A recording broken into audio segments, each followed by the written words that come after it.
What's up, party people? Hey y'all, welcome back to another debt-free journey video. I'm Katie. I'm Cullen. And we just paid off $100,000 in debt in 20 months. We get to introduce it like that now. That's it. It used to be we're on a journey to do it, and we did it. We're debt-free. We're debt-free. If you missed last video, I'm gonna go start watch it. introducing myself like that. Hi, my name's Cullen. I'm debt-free. If you'd like to know more information, you can check out our YouTube channel at youtube.com/CullenandKate. After we made our big debt-free announcement, I asked a question on Instagram for you guys to ask us any questions that you had, because we want to not just share our story, but help you guys. It broke my heart seeing so many defeated questions come in, people that just felt like it wasn't possible, and where do we start? And I know how hard it is. Like, I know huge hill to climb. how hard it is to look at your bills and to look at the amount of money you owe and be like, it's not even worth trying. It's pretty hopeless. Like, I'm just gonna be in debt forever. And if you're like me, you just throw that to the side and think about it later. Yep, and just keep spending money and keep getting into more debt. We want to be able to provide some encouragement for you guys. I was gonna say advice. I don't even know if I want to call it that. It's just more of sharing our story, showing you that it is possible in any situation you're in. It seemed completely impossible for us. It was very hopeless, but look where we are now. Like, we got here, we did it, and being on the other side, I want you guys to feel the relief. I want you to feel the strain, like, lift off of your relationships and of your shoulders and your life, and you're just like every move wondering if you're late on this bill or if you're gonna have enough to pay for groceries or whatever else. So it's like the metaphor, like the shackles, the freedom that I was like, okay, I get it, like whatever, but like actually going through the experience, I think that's another adjective we're using our experience to shed some light on our situation to hopefully help y'all. And we're not perfect, like No. we didn't do everything perfectly. There were definitely ups and downs. There were times we had to pause the debt-free journey because we were moving or because of other situations, selling our house. But we kept going and didn't give up. And I just want to encourage you guys, if you're wanting to do this, if you're wanting this freedom, if you're wanting to stop going to bed worried about what bill collector is going to call you the next day or whether you can continue to afford to live in your house, I want you to experience the feeling that we have right now. Mm-hmm. And I want us to not forget it too, because I don't want to ever go back to that feeling ever again. I still get super paranoid and probably oversave. And like, we probably could have paid off some of our debt a little bit sooner, but I was like, I just want to have a little extra just in case. Yeah, I remember that. There was a couple months where do I have a little extra cushion or do I throw it to the debt? And so I'm always about a little extra cushion for the pushing. So. Anyways, looking at your questions though, we just wanted to get into those and start with kind of some of the basic ones. Don't forget to hit that thumbs up if you have enjoyed following along on our debt-free journey, and if you are encouraged that you can do it too. into some questions. All right, so I've got them over here off camera. there were several questions that were kind of similar. So like, where did you cut your spending the most? And what habits are you doing to continue to help you stay debt-free? What steps are you taking to help you stay debt-free? And if you guys watched any of our videos from previous, we did like monthly comparisons of where we would break down how much we spent each month back in the past. By far, the majority of our money was spent on freaking food. I mean, I think there were months where we would spend like $1,000 at the grocery store and $1,000 on eating out. Yeah, that's And pretty bad. once we saw it, we were like, holy crap, what is this about? That partially answers the question of like, where did we cut our spending the most? I would say food for sure. And then I would also say on just like extra things, just shopping in general. Also, that is one of the things that we're doing to continue to help ourselves stay debt-free and to stay within budget, is to really be aware of our spending on food. One thing that you guys know we have loved to do, it's been probably a year and a half now. I don't even remember how long we've been like consistently It's been a good hot minute. using Green Chef, which is a meal kit delivery service, a USDA certified organic meal kit delivery service. I know when I first started looking into those, I was like, I don't know about spending this money on groceries when I could go buy off-brand things and yada yada. But we love eating out. and that was where we had spent a majority of our money, and that was something that was really hard to cut back on. Yes, I think I love the fact that it's all put together for you when you go to eat out. It's all, as opposed to having 4 or 5 things in the pantry and being like, I don't know what to do with this cream of mushroom. Yeah, and you like variety, and I literally would cook spaghetti every night if it was up to me, and Cullen loves variety. So as I was looking into this, and that's kind of one of the things of like, how do you even do this budget thing? You got to look at what were you spending before, and how can we reduce that but still not lose our minds by eating spaghetti every night for dinner. So looking at that, we were like, we're gonna take our eating out budget way down and feel like we're eating out, because Green Chef basically feels like you're eating out. Yes. Cullen's actually really gotten into a love for cooking with the Green gosh. Chef. Put your little knife in there. So if you're not familiar, they send you a like insulated prepackaged box of your meals to prepare. Everything is already perfectly portioned. There's no wasted ingredients. There's not even any wasted ingredients when we eat it. No. No leftovers whatsoever. And it's delivered to your door. We eat it all. So you don't even have to leave your house. Don't have to go anywhere. Don't have to plan anything. At the time we started budgeting, I was spending so much time on like looking at numbers and making budgets that I was like, I don't have the mental space to plan a meal.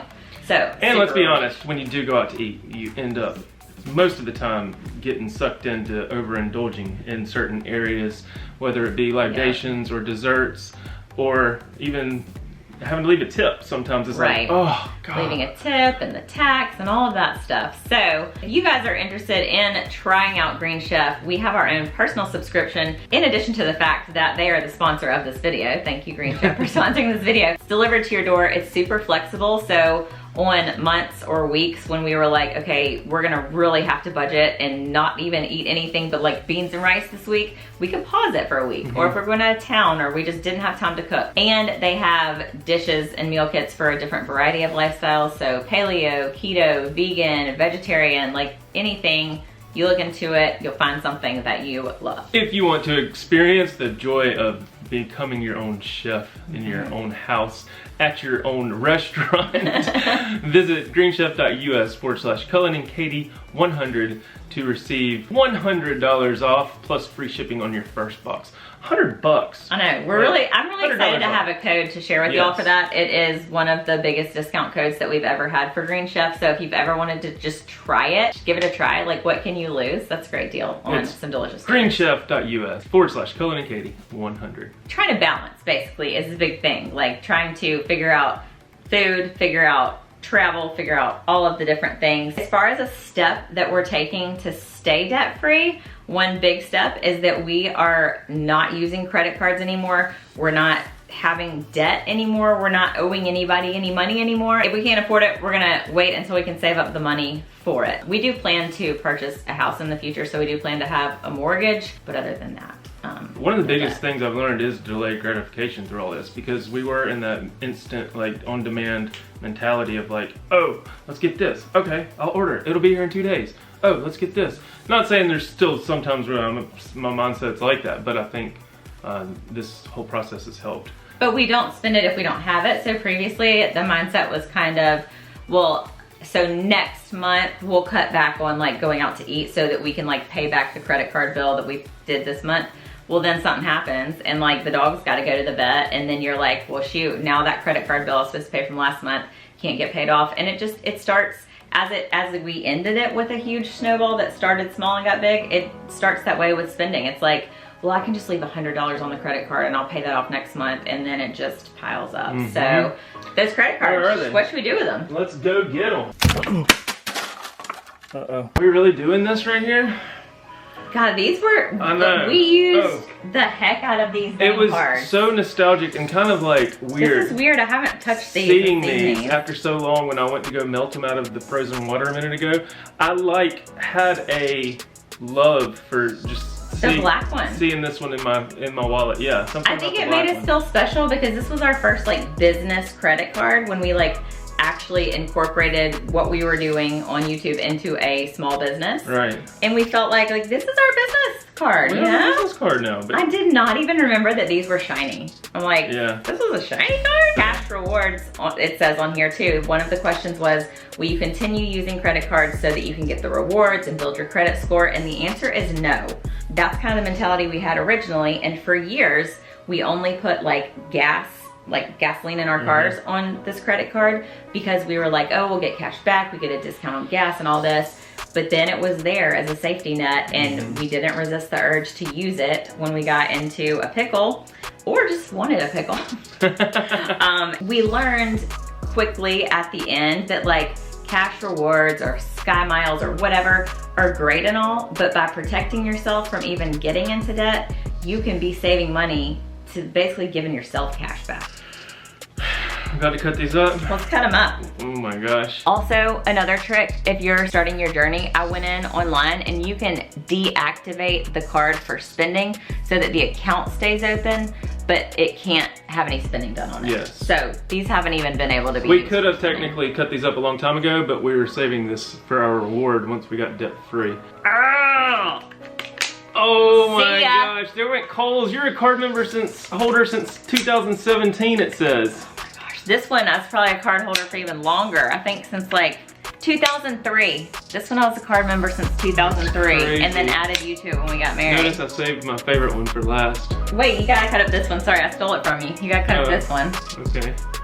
Oh my gosh. I can't believe we're This actually is my doing one it. from 2003. I got this in college. This is so satisfying. And for though. years, I only used it the right way and paid it off when I was supposed to.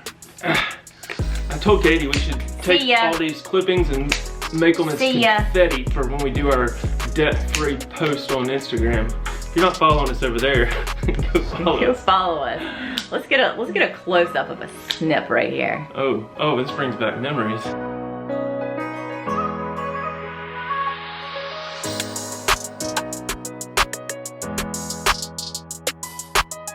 Woo! There went Man. the manhood. There went the manly pieces. I'm gonna make this one into like a little spiral staircase so you can just walk your ass on out of here. No more debt! A little woo woo woo woo woo woo. I'm gonna walk into the store and be like, yeah, I just need a new Something. car. Buy me something. There's also questions about like buying a house and how you doing that without credit cards and without a credit score.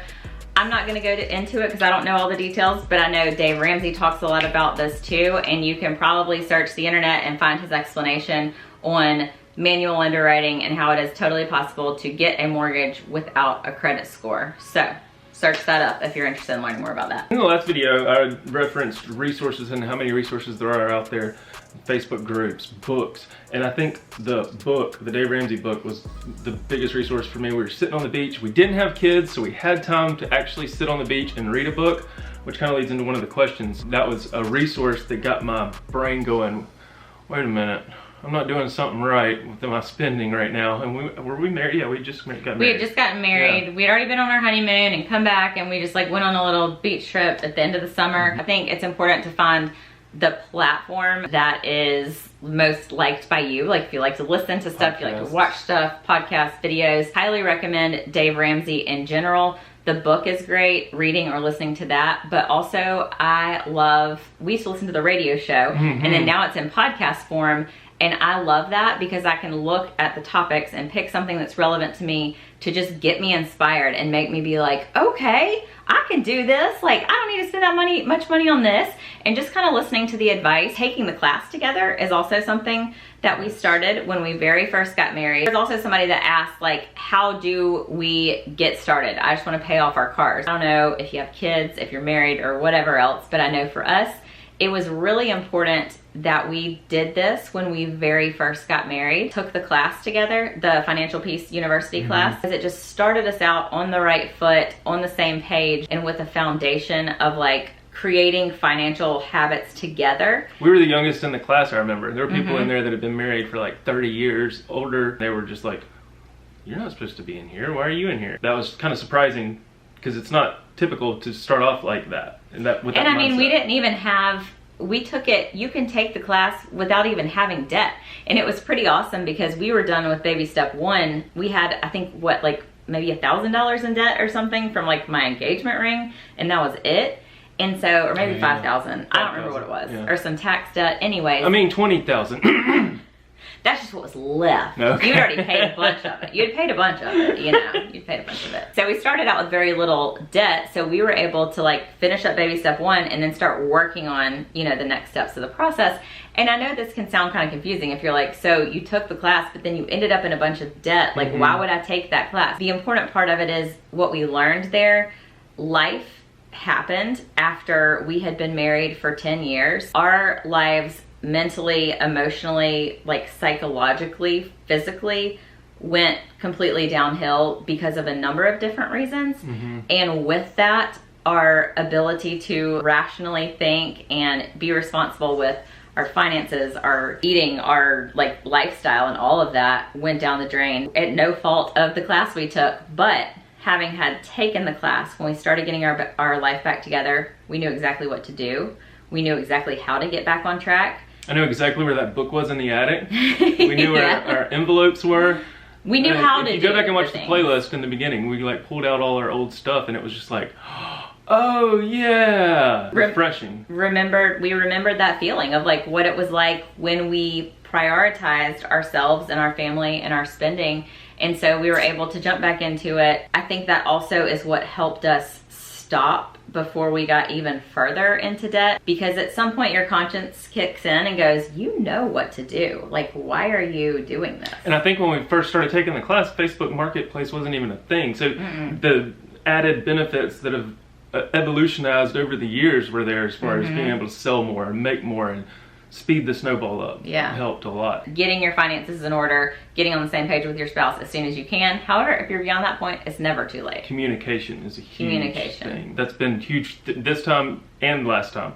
It opened up the lines of communication a lot and helped us know how to talk to each other about money. And I know a lot of y'all don't have the supportive other spouse, and that's hard. It's really hard. That's hard to navigate. One of the hardest feelings is when you're like, I know what to do, but my spouse isn't cooperating. Dave talks about that a lot too. You know, there's podcast episodes and in the class and everything else. And my advice to people is always start working on yourself first, start getting yourself in line. I know there were times when I was like, we got to get back on track. And I started trying to like talk to you about stuff and you were just kind of blowing me off. And I was like, okay, so then how would you like me to address this with you? And you even said, just like write it down for me. Like write down how much money we have so I know, or something like that. And I just remember writing down, okay, here's the amount of money we have in the bank right now. Here's the bills we have to pay for the rest of the month. Here's how we're not gonna have any money left, so quit freaking spending money. But it wasn't just you. I had spent a ton of money myself.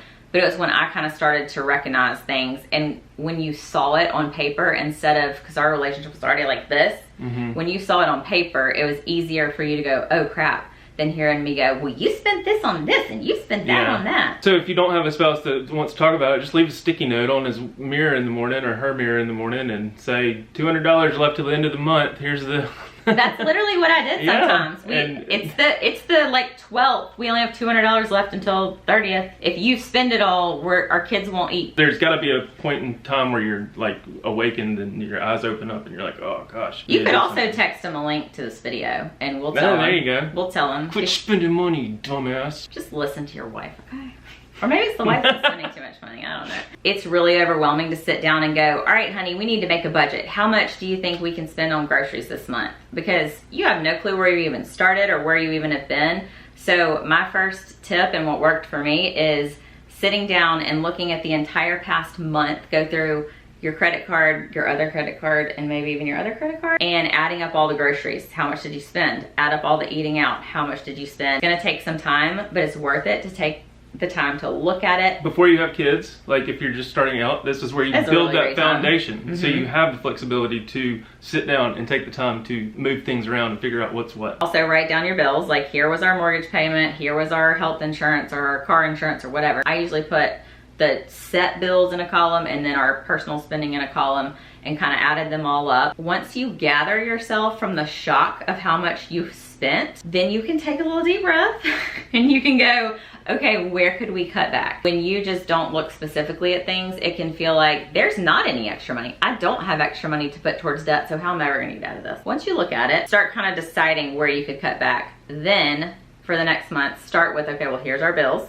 we have to pay this, we have to have gas for the car, pay our kids daycare, whatever it is. After that, you see how much you have left, and then you look at that personal spending column and you go, we gotta fit $2,000 into this $500 we got left at the end of the month. It's an experiment. You gotta figure out the happy space. On the back side of that, sell whatever you can. I'm not saying it's just gonna be easy and you're gonna sit down and you're gonna look at it and go, oh, this is great, I'll spend less on groceries. It is hard. There were tears and there were arguments and there were like unhappy moments and there were like throwing all the papers in the air and getting frustrated. Don't give up there. Just don't, because if you're frustrated, that's what you need. Like, that's when we were able to turn it around, when we got so pissed off that we were just like, I'm ready to be done with this. Yeah. As far as selling things, there's somebody that asked the best tip to earn money when you don't have much to sell and your job pay isn't enough. You hear it from Dave Ramsey, like, get a second job, start delivering pizzas, or pick up extra shifts. First of all, I would say if you already have a job and there's a way to get like extra shifts or extra money, whatever that means for you. So for us, we don't have shifts, but we were able to pick up different things with different brands. We were able to increase the number of like videos we made, or the number of different platforms we posted on, or whatever. That for us was extra shifts, or like working overtime. Going out and applying to deliver pizzas, taking the time to deliver pizzas for us would have taken away from the time we could put into our current job growing our business. So it doesn't always mean that to you. Sometimes you can find a job maybe doing something that you already enjoy. Maybe you enjoy like sewing and you do it on the side anyway. Start selling some of the things you sew. I was about to say, I've seen several like little yard signs or in our Facebook neighborhood group, you know, the hand painted wood, and they look like little scarecrows at this time of year. Get creative. Find That's one of my tips too, is find something that you do enjoy, or you're gonna get resentful and annoyed with it. Another big thing that I realized this summer, as we were paying somebody to keep our pets when we went out of town, post in your neighborhood Facebook group, or like send out a memo to your neighbors, hey, I do pet sitting, I do house sitting. Get somebody's mail, water somebody's plants. If there's a lot of times people in the neighborhood maybe who have a small business from their home and they need somebody to help like package up orders. There's little things that you can do that will add up. It doesn't. Building that relationship with your neighbors, increase, like if you have extra time, go take the dogs out an extra time. You might get another 20 extra bucks and they'll call you back for another visit. There you go. So. And personally connecting, sharing your story. When we know somebody's going through a hard time or somebody's trying to, you know, pay off debt, I'm like, let's just give them a little bit extra. You know, now we can do that. Yep. We were just talking about this the other day. There's been several Facebook posts in our area about with the hurricane relief stuff, or with COVID, or just in general, people saying, you know, we've lost everything, or we need help. And you almost like just randomly, anonymously sent this lady that you've never met before in a, you know, in a local Facebook group. I just want to be able to just help somebody like that and not share anything about it or anything like that, but just be able to give back. And I think that's the overall goal, is to be able to live freely and give back and be able to like life. Not just being able to like, oh, I just want to spend what I want to spend and that's why I want to get out of debt so I can finally save money and buy a bigger house, or I can finally buy a nicer car. It's so that I can live like no one else, so that I can give like no one else, so that I can also live like no one else. Being able to, like, it's one thing, I mean, it is obviously helpful to donate to charities and that type of thing, but for me, it's like those little things here and there, leaving an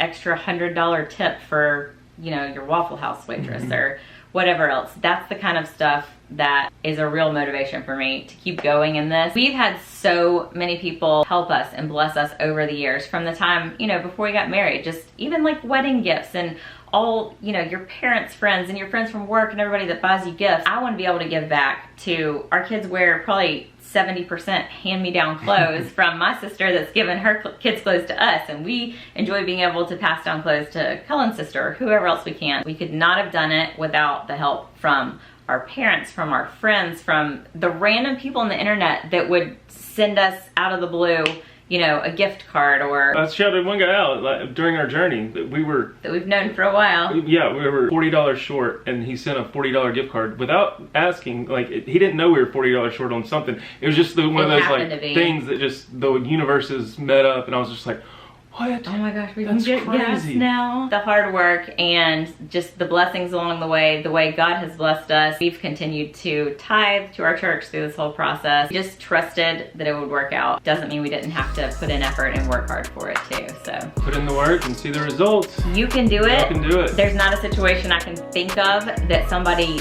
literally couldn't turn their life around. Whether it takes a month or whether it takes 5 years, you can, like, you literally can. Stay tuned for the next video where I will show those charts colored. Oh yeah, how much we paid off. I don't know if it'll be the next video or whatever we get on next with this whole series, if you will, with answering y'all's questions, because this is, I think, beneficial for everybody involved, even us. Let us know if this was helpful for y'all, and if there's other things that we could share that would be helpful for you in your process. Thanks again to Green Chef for sponsoring today's video. Y'all give it a thumbs up and leave us a comment down below. Go follow us on all the socials, and we will see what OT does. Catch you on the side.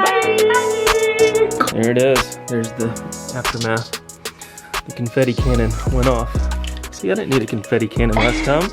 We need to cut this one up even more. Yeah, we'll cut that one up. Come on. We're going to take a picture and just throw them. Yeah. Burn them. We could burn them. Burn them. Somebody left a comment and said, did you burn your car lease papers? It's like, we should do that. Oh, yes. Burn it. Burn it up.